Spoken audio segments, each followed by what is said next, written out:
yari mu isi ndetse niwe wayiremye, nyamara ab'isi ntibamumenya. Yaje mu bye ariko abe ntibamwemera. Icyakora bamwemeye bose bakizera izina rye, yabahaye ubushobozi bwo kuba abana b'Imana. Abo ntibabyawe n'amaraso cyangwa ubushake bw'umubiri cyangwa n'ubushake bw'umugabo, ahubwo babyawe n'Imana. Jambo uwo yabaye umuntu abana natwe, tubona ubwiza bwe busa n'ubw'umwana w'ikinege wa se, yuzuye ubuntu n'ukuri. Kuko hariho Imana imwe kandi hariho umuhuza umwe w'Imana n'abantu, nawe ni umuntu, ari we Yesu Kristo, witangiye kuba inshungu ya bose.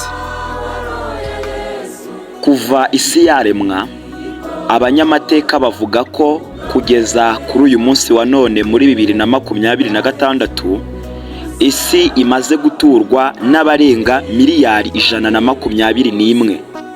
Muri abo bantu bose, abagera kuri miliyari 123 bose barapfuye, kugeza ku rwego uyu munsi dusigaye turi miliyari 8. Muri abo bantu bose babayeho bagapfa n'abariho uyu munsi ari bo twebwe, harimo abantu babanye n'Imana mu buryo buhagije, harimo abantu bakoreye Imana, harimo abantu benshi bakoranye n'Imana, ndetse bamwe muri bo ni intumwa, tubita intumwa, usibye ko hari n'abandi bizerwa nk'intumwa z'Imana atari zo. Icyakora dushingiye kuri Bibiliya yera, Bibiliya itwereka intumwa zigera kuri 13 zabayeho, ari bo bigishwa ba Yesu Kristo. Muzi ko Yuda wamugambaniye yiyahuye, akaza kuza gusimburwa n'uwitwaga Matiyasi nyuma y'uko bakoze ubufindo bukerekana we. Ibyo tubivuyeho, Yesu ni Imana, yahozeho mbere na mbere.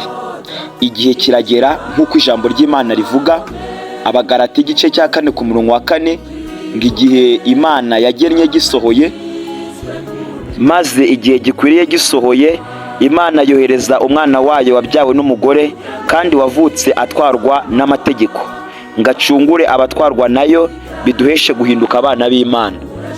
Yesu yaje mu isi aremera, yambara umubiri, icyo bita incarnation, kwambikwa umubiri kwa Kristo, kwiyambika umubiri kw'Imana, ikaza mu isi, ikaba mu bantu, igaturana n'abantu. Yesu nubwo yari yambaye umubiri, atandukanye natwe abantu, ndavuga abantu basanzwe, atandukanye natwe cyane.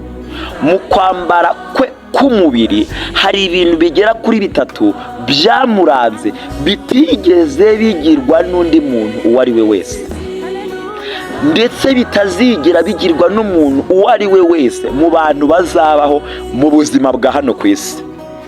Ibi bintu uko ari 3 byahamijwe n'abagabo yagendanye nabo, abagabo yishuriye, abagabo babaye intumwa ze.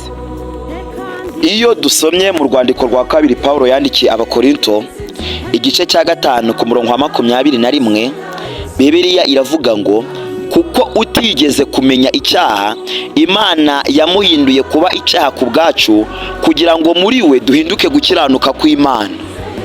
Aya magambo yavuzwe n'umugaragu w'Imana, intumwa ya Kristo Paulo, ahamya avuga yeruye ko Kristo nubwo yambaye umubiri nk'uwo twambaye, umubiri usonza, umubiri ubabara, umubiri urira, umubiri ugira agahinda nk'ako tugira, we ntiyigeze amenya icyaha. He knew not a sin. Ntiyigeze amenya icyaha. Yesu niwe wenyine mu bambaye umubiri babayeho natwe n'abazadukurikira, niwe utarigeze amenya icyaha. Ibyo abyihariyeho. Nanone iyo dusomye mu rwandiko rwa mbere rwanditswe na Petero igice cya 2 ku murongo wa 22, Bibiliya iravuga ngo nta cyaha yakoze, nta n'uburiganya bwabonetse mu kanwa ke. Yesu nta cyaha yigeze akora, niwe wenyine mu bambaye umubiri utarakoze icyaha.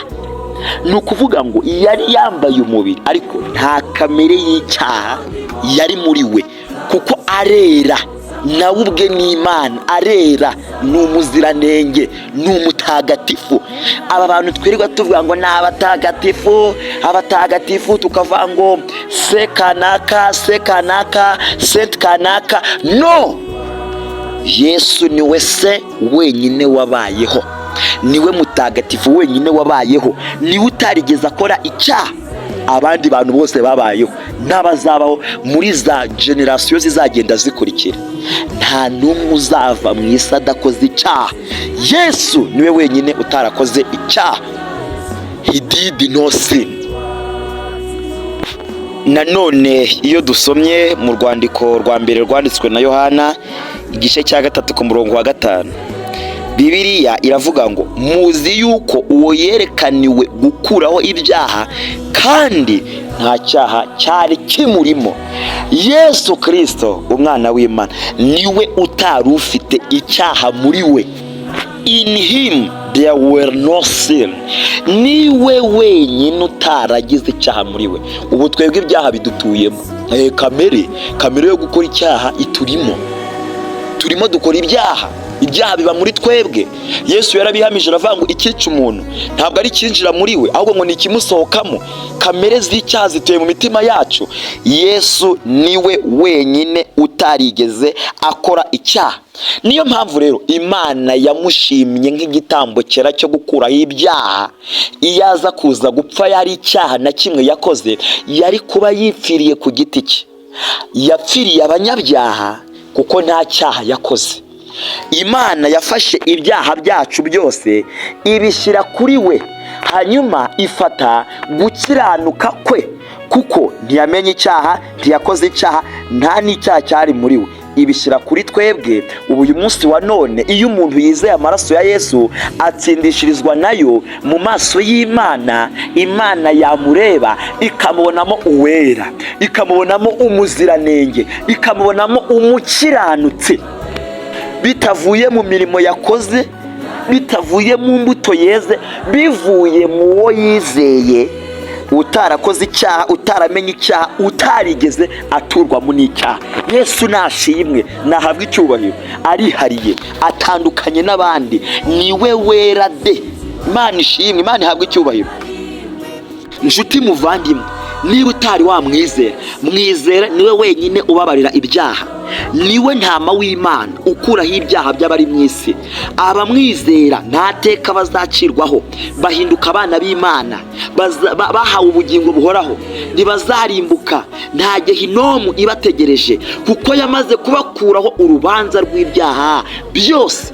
Usabwa gutera intambwe iyo kumwizera. Niba hari umwanzuro mwiza wafata utazigera wicuza, ni ukwizera Yesu, ugakizwa n'ubuntu bwe, ugatsindishirizwa imbere y'Imana, kuko imbere y'Imana dutsindishirizwa no kwizera umwana wayo Yesu. Nta muntu utsindishirizwa n'imirimo itegetswe n'amategeko. Imana ibahe umugisha mu izina rya Yesu.